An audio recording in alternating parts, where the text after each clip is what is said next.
Well, they say it's never really over, but I got a bit of bad news for you. That song is over because we're on to bigger and better things here in the Seacrest Studio, Children's Hospital, Colorado. Yet another special edition of my good friend Maya's show. Maya, why is today special? Because we're talking to Tony Hale. Tony Hale! Yes! Yes! Woo! Oh my gosh, it sounds like such a big crowd. It sounds like hundreds, a fake crowd. Thousands of people are tuned in and clapping Thousands of people right in now. your studio. That's right. It's a large studio. All right, Thanks for having me. Maya, I was trying to get the mouse out of Tony's face. The mouse cursor was like right on his forehead, so I was trying to move it. Looked like a fly. So go ahead, take it away. Okay. So who or what inspired you to become an actor? Ooh, good question. Who inspired me to become an actor? Well, you're too young, but there was these two actors named Tim Conway and Bob Newhart. And when I was growing up, I was a big fan of the Bob Newhart Show and the Carol Burnett Show. And these two guys, they didn't even have to say anything, and they just made me laugh. They never pushed the comedy. They would just there was one thing where Tim Conway during the Carol Burnett Show would walk across the stage really slowly as an old man, and he hardly did anything, and it just made me laugh, and I was just really, really fascinated by them. Cool. Well, first of all, I want to say I know who Bob Newhart is. Nice. You do? Yeah. By the way, well done. Thank you. Wait, do I know who the other guy is? Oh, we're checking on the other guy, she says. Yes, Tim I know Conway. who the other guy is. Okay, yeah. They're both incredible. Unfortunately, I think it was this last year, unfortunately, Tim Conway, he's not with us anymore, but he just had his comic history just was incredible. He was a very funny man. Yeah, legend. Cool. So you've done both comedic and dramatic roles. Mm-hmm. Is there one that you prefer? Another good question, Maya. Is there one that I prefer? I just left doing Veep, and we just wrapped the show last December, and I really like those people, and we had so much fun. And Julia Louis-Dreyfus is like the sweetest person and the funniest person. So I'm favoring comedy right now, but I do enjoy. I did actually a film this summer that was a drama. It's a much more intense environment. On comedies, you're like making jokes off stage and you're kind of keeping the energy alive. Drama can be a little heavy, so it's a very different vibe. It's fun to do both, though. Cool. So you play Buster Bluth in Arrested Development. Yeah. First of all, I want to say that show is so funny, and Buster is my favorite. Oh, sweet Buster. He's a mess. Yeah. Yeah. So did you ever have to do multiple takes of scenes because it was so hard not to crack up? Yes. And I would say both Arrested and Veep, that's had to happen. And I would laugh so hard on Veep that Julia Louis-Dreyfus said to me once, she says, "Tony, you're not watching the show, you're in the show." And so that was not a good actor move. But Arrested Development was so fun. And you'll appreciate this because this last season, Buster, he always had a lot of different attachments that they put on his arm. And there were times I had no idea what was going on, and they just stuck a different hand on my hand, like whether it be like, whether it's the hook or whether it was like kind of one of those model hands, whatever. And I would say, "So what does this mean?" And the props guy would go, "I don't know. Just go with it. I don't know." like nobody knew what was going on. But it was Mitch Hurwitz, who I'm sure you've heard of, he created the show. And just the jokes that he would come up with and all that stuff. And my favorite joke, you'll remember this. My favorite joke was Tobias was in the Blue Man Group. And when he was all blue, and just the fact David Cross always had to wear all that blue paint, and I think he thought it was like I think initially he joined because he thought it was a support group for depressed men or something like that. And he didn't realize about the Blue Man Group and all this kind of stuff. But that joke really made me laugh hard. That's a good one. Yeah. That's classic. Yeah. So you voiced Forky in Toy Story 4. Oh, and I have him right here. Oh, let's see him. Oh, nice. I'm at my office right now, and they sent me these two. There's like a tiny version of him. Baby Forky. Yeah. This kind of looks like what's that Guardians of the Galaxy character? Baby Groot. What is it? Yeah, Groot. This kind of looks like his child. Oh, yeah. And there's the live version. So great. Yeah. So what was it like joining such an iconic franchise? Oh my gosh. It was kind of intimidating. I felt very much like Forky because Forky was always so overwhelmed. I was very overwhelmed. Forky would constantly ask, why am I here? I felt like I was constantly asking, why am I here? How did I get here? I remember doing press in Florida, and it was like me, Keanu Reeves, Tim Allen, and Tom Hanks, and me. And I'm like, which one of these is not like the other? This one. So it was really fun, but Pixar is like the coolest place. And the wild thing is when I would record, I never they never let you kind of read a whole script because they were very private. And so they would just give me pages. So I never really knew kind of what Forky's whole story was until I saw the movie like a month before the premiere. So I didn't really know what they had planned. So it was cool to see that Forky had such a neat storyline in the movie. Yeah. That's nice. Yeah. So you played Mr. Worth in Love, Simon. Yes, I did. That's one of my favorite movies. Oh, I'm so glad. Do you have any fun stories from filming? I remember the thing that's funny about movies is I think I was there I maybe shot for 2 days on that movie. So I wasn't there very long. But Greg Berlanti directed that, who's like the nicest man, and Nick Robinson, is the lead. And they were just really kind people. The cool thing is it was shot in Atlanta, and a lot of my family is in the South. So I always really enjoy shooting Atlanta because I can see my family and stuff. But I just remember it being very hot. And I don't know, everybody was just really, really cool. And I loved the script. It was just a really fun experience. I wasn't there very long though. I remember the food was good. I always remember the food. And so the food was top notch. Well, I mean, that's the most important thing. Really, yeah. Thank you. Thank you. And I never say no to free. If food is free, it's always good. So good. Always. I'm like, and it's sad because I like food a lot. And many times I'm like quantity over quality. I just like a lot. I like a good buffet. Red Lobster's it, huh? So you've been in so many amazing movies and TV shows. Have you had a favorite experience or a favorite project? Yes, I would say I wouldn't say I've loved them all.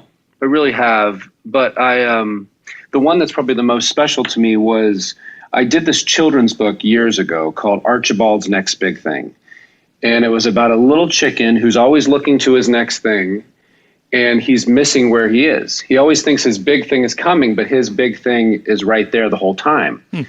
And it became and the reason I did that is because in this business, I'm always getting the question like, what's next for you? What's next for you? And I can find myself always thinking of what's next. And I miss my big thing. And what I learned is my big thing is exactly where I am. My big thing is talking to you right now. That's my big thing. And so Archibald learns that. And then it became a cartoon on Netflix.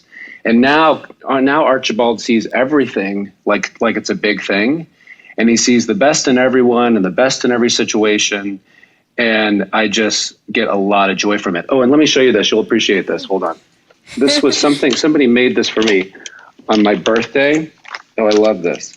And they did, so Archibald's in the middle, and then they did Archibald dressed up like Buster, and then Archibald dressed up like Gary on Veep. Can you see that? So good. Yeah. Isn't that good? Yeah. And so it's like, I just love this little chicken. And this chicken has pretty much become my role model because, I don't know, I can find myself always, trying to, I think ahead too much. And sometimes I get really anxious about what's coming and all that stuff. And it's like, you know what? I just have to remind myself to stay present. And that is my big thing right here. That is so good. Yeah. Yeah. So Chuck was one of my favorite shows. Oh, yeah. Man, they killed me off. They shot me in the eye. So do you have any fun stories from the set? Oh, my gosh. I remember, let me think. Do I have any fun stories? I do remember like that. Well, Zachary Levi was a buddy of mine, so it was really nice to come onto a show where, you already had kind of a friendship going. Because many times you go on to these jobs and you don't know a lot of people and you kind of feel like you're back in middle school or you're walking around the cafeteria and you're like, I don't know anybody. Where do I sit? And so it was nice to know Zach. But the one thing I do remember is, do you know the big store where most of the show happened? Yeah. The crazy thing is, all of that was in a studio. Like it was all built on the Warner Brothers stages. So it's like you're outside, on like a Warner Brothers lot, and then you walk into the stage, and it was like walking into a Best Buy. It was the weirdest thing. And if you looked around, you were just like, this feels like I'm in Best Buy. And then you look up and you see all the lights and you see all the, the places where people like the ceiling, the warehouse rafting and stuff like that. But then you look down and it's all a set. That just like, it gave me a whole new appreciation for like set design because they really completely redid that stage. It was pretty cool. Wow. That's awesome. Yeah. But how was the food on the set? Thank you. Right? Yeah. You know what? Thank you. The food, you know what? I don't remember it so clearly. Not that great. Oh, B-. Yeah. Okay. B-. Thank you.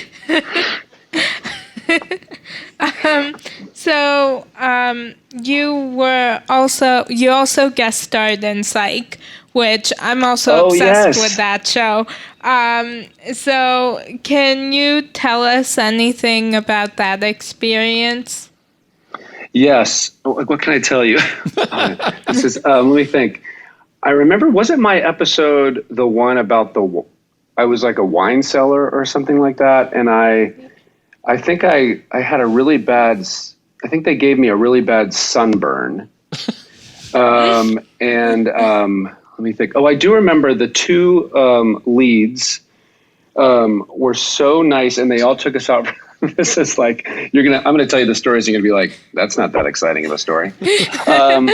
But they took us out for sushi. Hey, free food. Guys, the stories get more and more exciting. But they were just very, very cool. I do remember walking around outside with them, and we walked by Sarah McLachlan. And she's from Canada. I remember thinking, oh my gosh, that's Sarah McLachlan. And I wanted to go say hi to her, and I got too freaked out, and I didn't. What? So how's that for a story? That's an awesome one. Yeah. Okay, so you were so funny on Veep. Oh, thank you. Thank you. And the language is not very good. Yeah, we always tell kids, I apologize. Get your parents' permission before looking at any shows that we talk about or anything. That show is, there's a whole new set of vocabulary we'd say in that show. Yeah, older teens and up, maybe. Teens. Yeah, teens, or I'd say like people in their 40s. Perfect. Yeah, so you played the vice president's personal assistant, and you won 2 Emmys for playing that character. One, congratulations. Thank you very much. I appreciate that. Where's the audience that's clapping? The 1,000 people that were here before. There they are. Thank you so much. Thank you so much. And so what was your favorite part of playing Gary? And are there any similarities between you and him? Okay. Yes. My favorite part, I would say, playing Gary was so my character was what's called a body man to Julie Louis-Dreyfus's character. So I had a bag, and anything she needed, she was the vice president and she was the president. Anything she needed, I would have in my bag.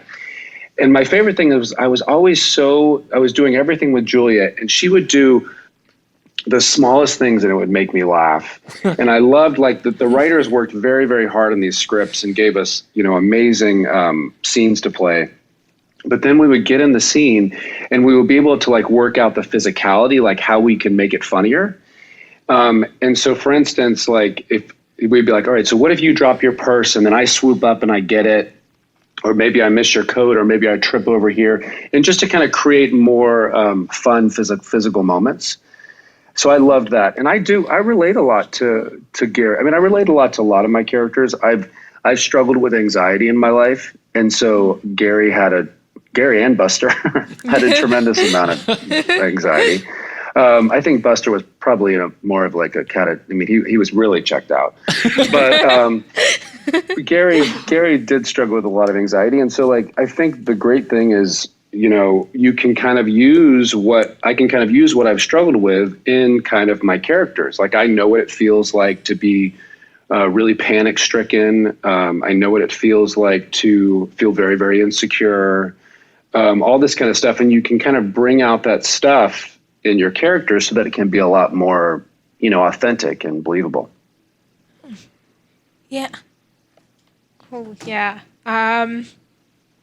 Yeah, I can always relate to a character with tremendous anxiety. Yeah, sure. Me too. Me too. And if you look at my career, there's a lot of characters with anxiety. I tend to play a lovable loser. That tends to be my type. And I'm that's not with me. Yeah. Own it. Yeah. So can you tell us anything about any of your upcoming projects? Let me think. Upcoming projects. Well, I'm doing a play in San Francisco, which I'm really excited about. It's called Wakey Wakey by Will Eno. And I haven't done stage in 17 years, so I'm a little bit nervous about it. Hence anxiety. So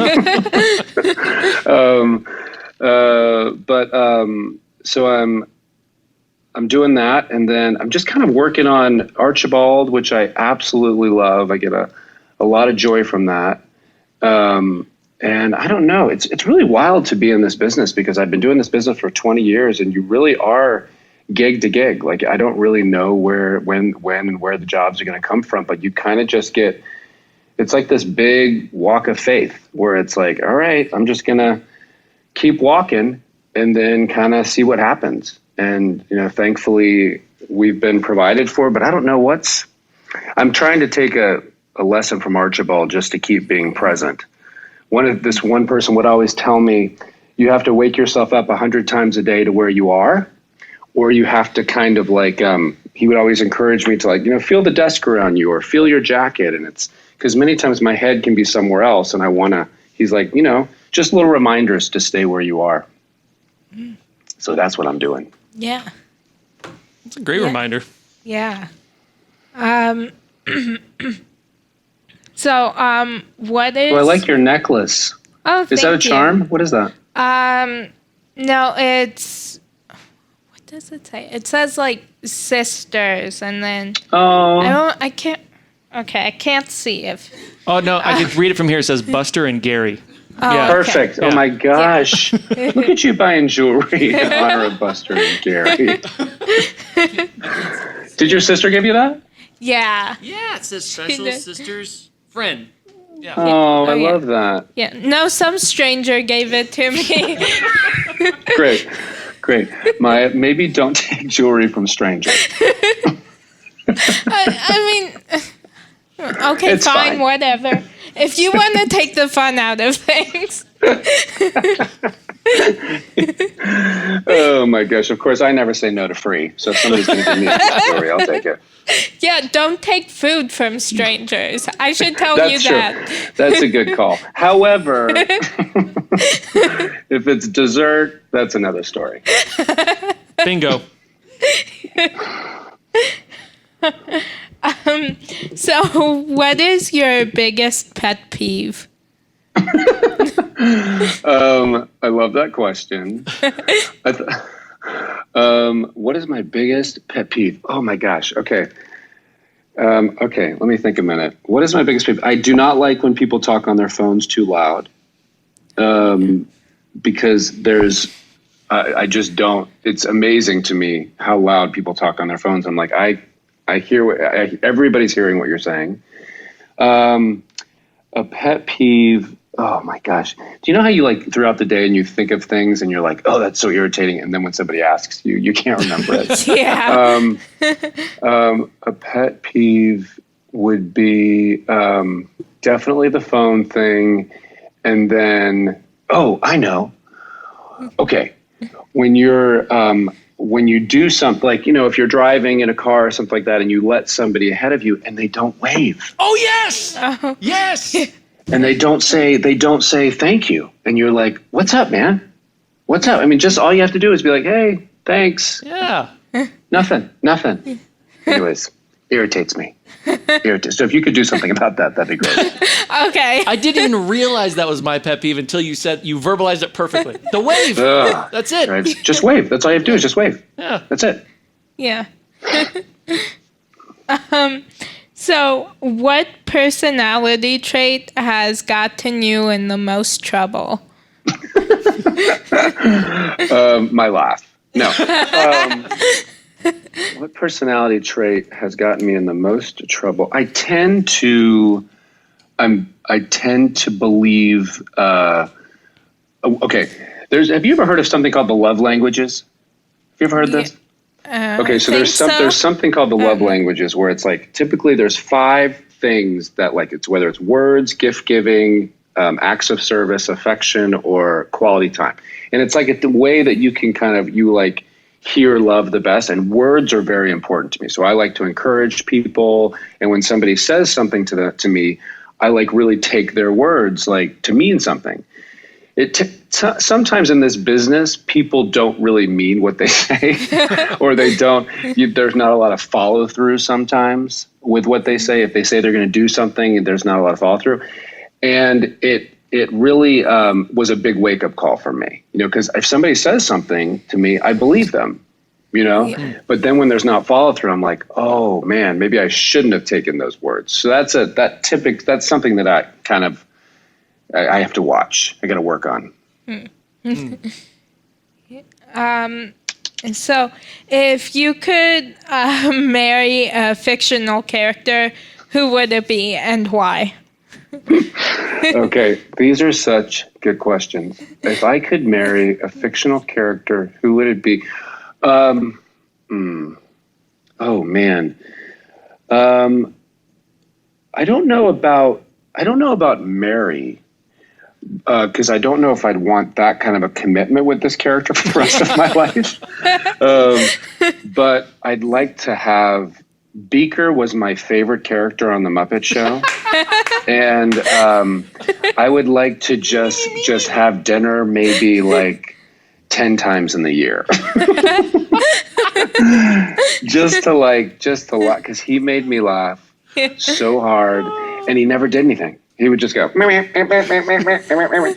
and I would just sit across the table from him, eat my sushi, and just laugh at him, laugh at his noises.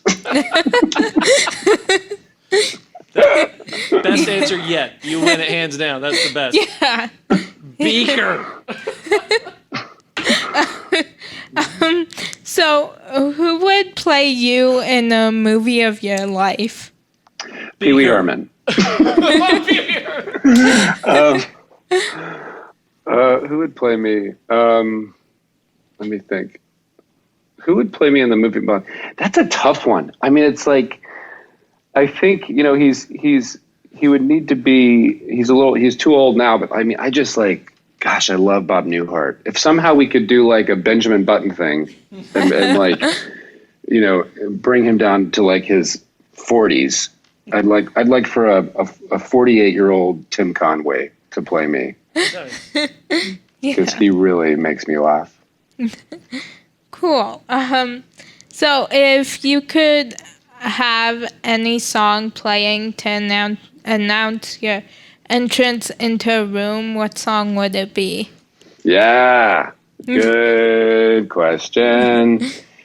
Any song to announce my entrance. Well, I mean, that happens every day in my family, so let's just acknowledge that.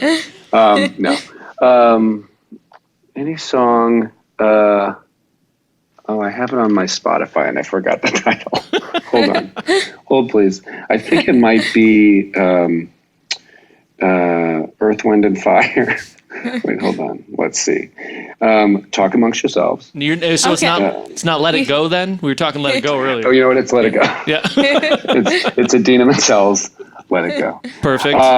Here, got that for you. Oh, wait, here it is. Hold on. There you go. Yeah. Perfect. Okay. No, not that. Okay, I do love some Billy Joel, but that wouldn't be it. Hold on. I'm getting to the end. I do love some, wait, hold on. Dang it. No, can't find it. I'm gonna go with Usher's "Yeah." Yeah. Hey, do you know that one? Do you know what song I'm talking about? If I heard it. It's like it's YEAH by Usher. All right. Okay. I think I'll jam to that. Sweet. Yeah.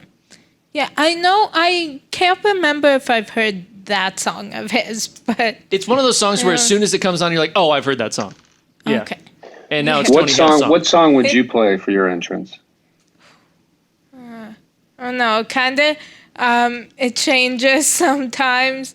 I think right now it would be "Rain" by Ben Platt.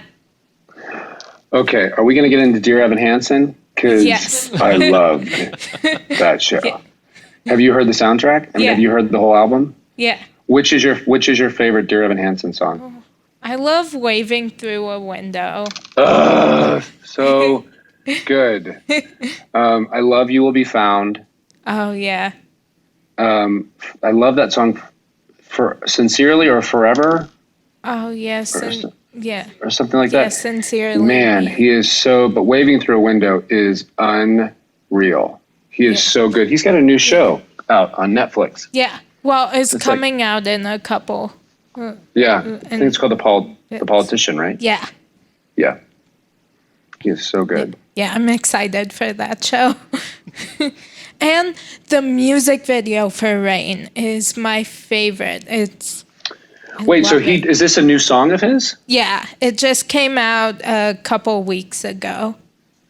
Really? Hey, wait, I'm gonna find it on my. Oh, here it is. Make a note. Oh wait. Okay. Anyways. Great. Check. Noted. Yeah.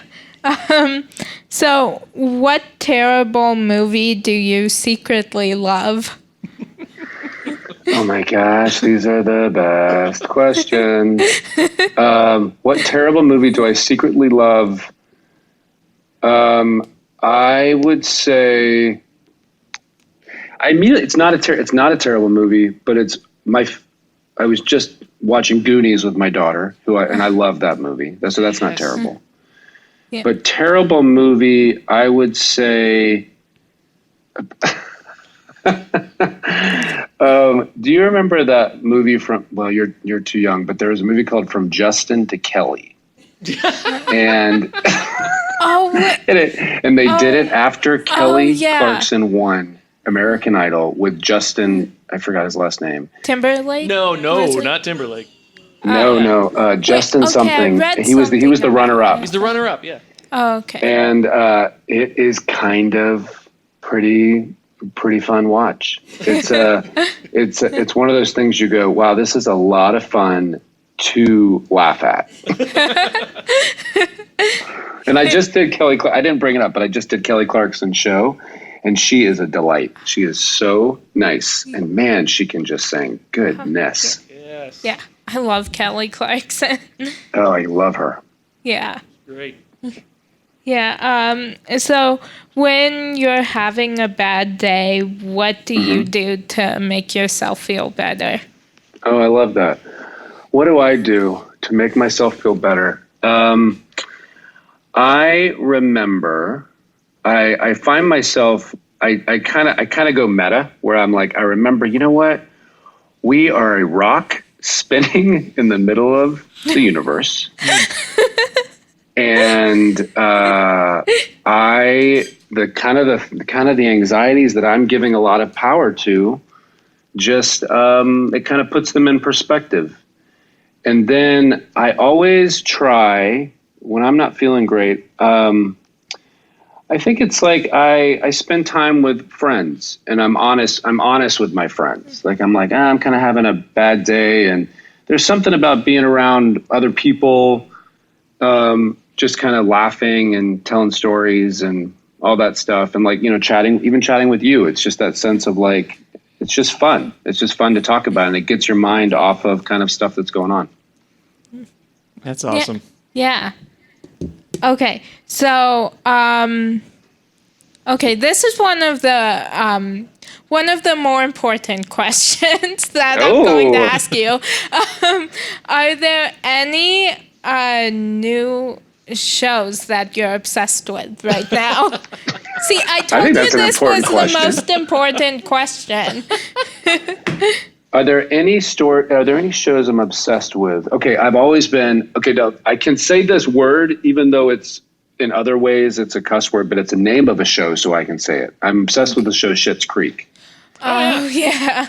And it just makes me laugh so much. I'm kind of obsessed with that. But here's the thing. I'm kind of a big YouTube guy.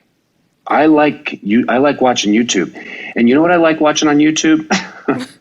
I like watching people walking through haunted houses and getting scared. It makes me laugh so hard. And by the way, side note, I don't like haunted houses, and I will not go in a haunted house because it freaks me out. But I enjoy watching other people go through haunted houses. And I also I love those compilation videos in The Voice. I don't really watch The Voice, but I only watch these compilations of the winners because I like to see the chairs spin around and the families are freaking out in the back. I never want to see anybody who's rejected. Yeah. So I only want to see these compilation videos. And then I also like all those this is by the way, I'm sounding sadder and sadder, just FYI.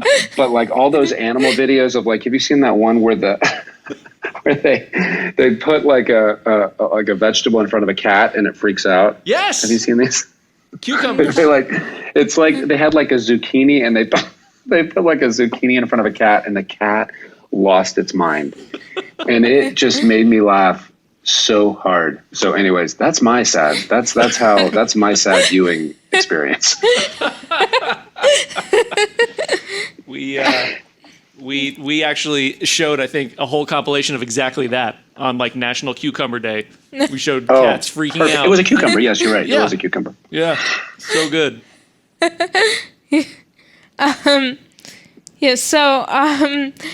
Do you have, first of all, if you want a new show to watch, season 2 of A Million Little Things starts tonight. So you love that show? Yeah. My friend Allison's on that show. And she is like the coolest. Anyways. Maya just stopped breathing for a second. Yeah. Because I'm watching too many cat videos. Yeah. And haunted house videos, yeah. And haunted house. Love it. Yeah, so that's what I'm excited about. Million Little Things. Yes. And the New Amsterdam, the season premiere was on Tuesday, and I watched it yesterday, and I'm still not like completely okay with what happened. Oh, really? Yeah. Wait, so if you can, and you do not, don't say Arrested, don't say Veep. What are like your top 3 go-to viewing? What are your top 3 shows that you go to? If you had 5 hours and you're like, you can only watch these 3 shows, what would they be? Great question. Friends, Sure. Will and Grace, and a Disney show called Bizarre Vark. Yeah. Bizarre Vark. Yeah. Oh, nice. Oh, I'll have to check that one out. And I want what? my daughter. I have a daughter named Loy, and I'm gonna tell her Psych. about that one. Oh, and Psych. She threw in another one. Yeah. What's it called? Psych. Oh, Psych. Oh, yeah, that's a good one. The show you guest starred on. Oh, right. I did do that. That was shot in Vancouver. Yeah. That whole show was shot in Vancouver. Nice. My last question for you is, who do you consider to be a real life superhero and why? A real life superhero, you, because you're amazing. I would say a real life superhero also would be. I work with this organization called International Justice Mission, and they go overseas and save people who are caught in slavery. And I just think, to me, that is the modern day superhero, what they do. Yeah. Yeah. That is good work. Yeah. Really good work. Yeah. Well, All right. yeah, thank you so much for calling. Oh my in. gosh, this was so fun. Yeah. Thank you for having me. Yeah, I'm okay. I think it's gonna take like a week for me to fully kind of comprehend this. Oh, please. I loved it. Wait, I want to send you look at this. I have this right here. Oh, yeah. Yeah. I'm going to send it to you. So I need to make sure to get your. Thank you. I think I have your material. I think I have your address. So this is coming. This is on its way. That is great. Just when you wake up, you go, ah. What the heck is looking at me? And did I see it talks too? It talks? Oh, he does talk. Yeah. It's me, and I think it says. Let me see. Wow, being a toy isn't so bad, you know?